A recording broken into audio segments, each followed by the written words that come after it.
আসসালামু আলাইকুম। আপনারা যে যেখানে আছেন আপনাদের সবাইকে ক্রিকেট বাংলা এবং বাংলা ভাষী চ্যানেলে স্বাগত জানাচ্ছি। ওয়ানডে সিরিজ জয়ের পর এবার শুরু হচ্ছে বাংলাদেশ বনাম অস্ট্রেলিয়ার 3 ম্যাচ টি-20 সিরিজ। আমরা বাংলাদেশের টি-20 স্কোয়াড নিয়ে আলোচনা করব, তবে তার আগে আপনাদের সবাইকে অনুরোধ জানাচ্ছি বাংলার হাসি এবং ক্রিকেট বাংলা চ্যানেলটি সাবস্ক্রাইব করে চ্যানেলের সাথেই থাকুন।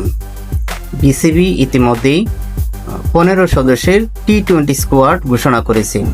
এতে প্রথমে দেখা যাচ্ছে যিনি আছেন তিনি হচ্ছেন লিটন কুমার দাস, তানজিদ হাসান তামিম, মোহাম্মদ সাইফ হাসান, পারভেজ হোসেন ইমন, তৌহিদ হৃদয়, শামীম হোসেন, নুরুল হাসান সোহান, শেখ মেহেদী হাসান, রিশাদ হোসেন, নাসুম আহমেদ, শরীফুল ইসলাম, তাসকিন আহমেদ, মুস্তাফিজুর রহমান, নাহিদ রানা, আব্দুল গাফফার সাকলাইন।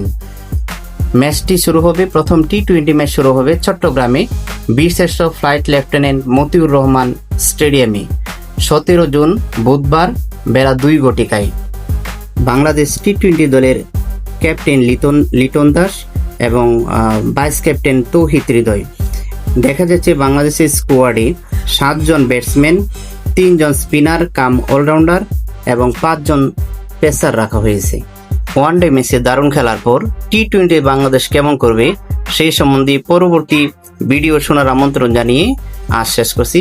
আসসালামু আলাইকুম।